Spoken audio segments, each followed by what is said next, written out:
অবিলম্বে খুলনা, সাতক্ষীরা, বাগেরহাট, পটুয়াখালী সহ এই উপকূলের বিস্তীর্ণ অঞ্চলকে দুর্যোগ ঝুঁকিপূর্ণ অঞ্চল এবং জলবায়ু ঝুঁকিপূর্ণ অঞ্চল হিসাবে গড়ে তুলতে হবে।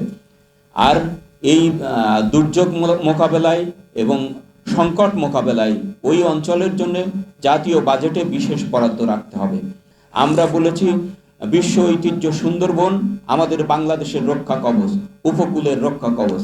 এই সুন্দরবনকে সুরক্ষার জন্য সমন্বিত পরিকল্পনা নিতে হবে, কার্যকর পদক্ষেপ নিতে হবে। যে আমরা যারা সরকার এবং বেসরকারি সংস্থার যে সমন্বয়ের জায়গাটা, এখানে একটু বোধহয় আর একটু কাজ করার জায়গা আছে। যে সরকারের, কারণ এই যে লস এন্ড ড্যামেজটা ক্লেম কে করবে? রাষ্ট্র করবে, রাষ্ট্রের প্রতিনিধি হিসেবে সরকার করবে। কিন্তু তারা যদি সেখানে ইনভেস্ট না করে, মানে ব্যাপারটা হলো যে আমার চাইতে হবে, কিন্তু চাওয়ার জন্য ইনভেস্ট করতে হবে। যাই না, ঢাকা শহরে আমরা যারা বড় হয়েছি তারা আসলে নদী দেখি না। নদী মানে মনে করি এটা একটা দুর্গন্ধময় একটা জায়গা।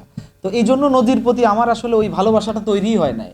কিন্তু আমি যদি ওই নদীর কাছে থাকতাম তাহলে ওইটা তৈরি হইতো। আসলে আমরা উপকূলে যারা যাই বা সুন্দরবনে যারা যাই, আমরা মনে করি কি যে হরিণের মাংস যদি আসলে না খাইলাম তাইলে তো আমার এটা আমি যে একটা জিনিস, আমার যে আভিজাত্যটা, এটা আসলে প্রকাশ পেল না। তো আমরা আসলে আমাদের এই মাইন্ডসেট থেকে বেরোয় আসা দরকার যে আমার আসলে এই উপকূলটাকে ভালোবাসা দরকার, যে আসলে এই জায়গায়ও কিছু মানুষ থাকে, এই মানুষ এই জায়গাগুলোর উপর নির্ভর করে। আপনি যদি গত 10 বছরের বাজেটটাকে একটু বিশ্লেষণ করে দেখবেন, 2016 আর 2025, এখানের মধ্যে জাতীয় বাজেটের যে বিশ্লেষণ, তাতে দেখবেন যে কি আমরা মূল বাজেটের পেয়েছিলাম 8.12 উপকূল, যেটা ছিল 2012-তে 16-তে। আর গত বছর আমাদের ইন্টেরিয়াম গভর্নমেন্ট যে বাজেট ঘোষণা করেছে, সেই বাজেটের মধ্যে এটা কমে চলে আসছে 5.11। মানে বাজেটের আকার বড় হয়েছে, কিন্তু উপকূল সবসময় বঞ্চিত হয়েছে।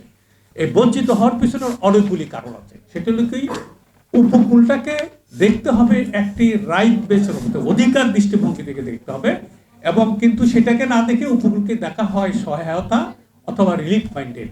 আমরা সহায়তা চাই না, আমরা চাই this is our right as per constitution. আমরা সেই ভিত্তিতে উপকূলকে দেখতে চাই।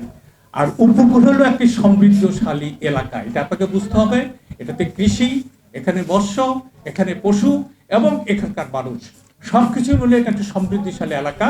এখনো এত কিছুর পরও, প্রান্তিকতার পরেও বাংলাদেশের উপকূল কৃষিতে যেই পরিমাণ সহায়তা দিয়ে থাকে বাংলাদেশের মানুষ, এখনো উপকূলের মানুষ যেই পরিমাণ মৎস্য আহরণ করে সহায়তা দিয়ে থাকে, এখনো এই উপকূলের মানুষ যেভাবে কৃষি সভ্যতার সাথে, কৃষি সংস্কৃতির সাথে অবস্থান করছে, সেই ভিত্তিতে আমরা যে কথাটা বলতে চাই সেটা হলো কি, এটা যদি সত্যিকার অর্থে আপনি উপকূলকে একটি সমৃদ্ধিশালী এলাকা করতে চান, আমরা যে বলতে, এটা একটা প্রশাসনিক বিকেন্দ্রীকরণ করতে হবে।